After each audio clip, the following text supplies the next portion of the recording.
Kurasa. Mtazamaji wa EATV, karibu katika Kurasa, upate dakika chache za kufahamu machache kati ya mengi yaliyotufikia mezani kwetu kwa hii leo.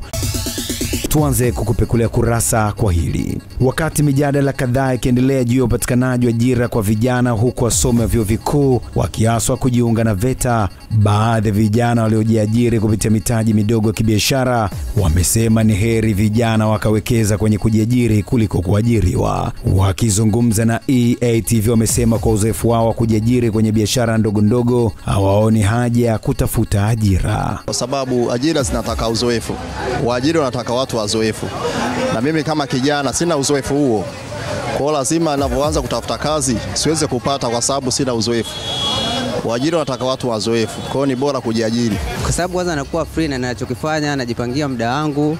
Yaani najua nikiendeshe vipi kitu changu kuliko kuajiriwa mtu ananipangia fanya hivi, alafu hela itakayoingia na nilojiajiri mimi tofauti kabisa. Kwa sababu unaweza nikalipwa labda 7,000, 8,000, lakini kwa siku najua nitatengeneza 20,000, nikikosa 15,000 fresh. Bora kujiajiri. Kwa sababu unachopata ni chako. Mteja kaagiza wali nyama, natakiwa nimpelekee sasa hivi 2,500 chakula, wali nyama 2,500, wali samaki 3,000. Tuendelee na Kurasa. Imeelezwa kuwa sababu ya vijana wengi wilayani Kiteto mkoani Manyara kujihusisha na vitendo vya kihalifu kama vile ubakaji na ulawiti na hata wizi unatokana na ugumu wa maisha na imani za kishirikina pamoja na kutumia vilevi. Wakizungumza na Kurasa, baadhi ya vijana hao wilayani Kiteto mkoani Manyara wamesema kuwa asilimia kubwa vitendo vya kihalifu vinafanywa na vijana kuliko hata wazee kutokana na imani za kishirikina, kutumia vileo pamoja na ugumu wa maisha na uvivu.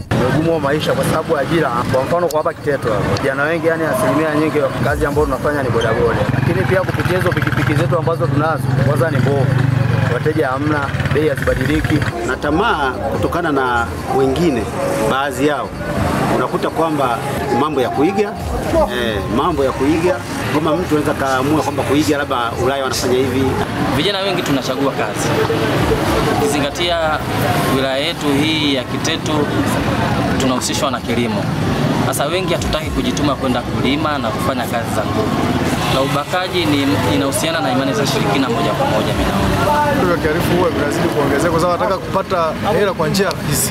Maana yake anataka aenda kaiba kwa kitu cha mtu kwa sababu ya uvivu. Mimi naona uvivu ndio kila kitu.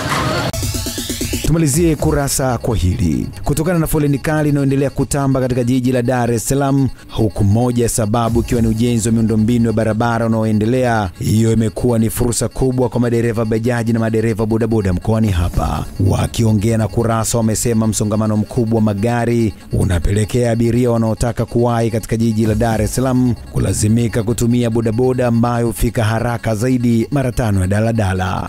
Wateja wameongezeka maana foleni imezidi sana barabara yetu Awazwe.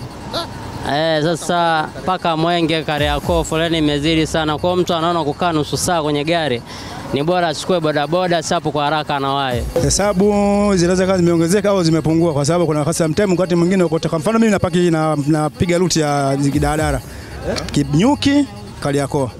Kwa sababu ile sometime ukipita ile njia ya juu watu wateja wengi wanakuambia kupita njia chini kwa sababu ya kuwahi foleni au kuwahi kuokoa muda. Kwa sababu foleni ni kali, barabara zenyewe hazitoshi. Kwa hiyo lazima watu watumie bodaboda. Lakini wanapokuja kwenye bodaboda changamoto ni kubwa nayo kwa sababu hela ni ngumu. Imagine mtu anaenda Kariakoo kwa 10,000. Asa hebu niambie Kariakoo Mwenge kama unaenda shilingi 7,000 mpaka 6,000, Kariakoo unaenda kwa 10,000, maana unaenda kwa bei ya hasara. Na tunaenda hivyo kwa sababu ya nini? Tunaenda kwa sababu ili familia zetu zile, ili maisha yaweze kusonga. Ukikataa mwenzako anaenda mpaka kwa shilingi 8,000. Tumekufungulia na kufungia Kurasa kwa hayo machache kati ya mengi yaliyotufikia mezani kwetu kwa hii leo. Tafadhali usikose kuangalia Kurasa, na kwa niaba ya wale wote walioshiriki kuletea Kurasa kwa hivi leo, jina langu ni John Lawrence Rupokela. Endelea kufuatilia vipindi bomba na makini kutoka hapa EATV.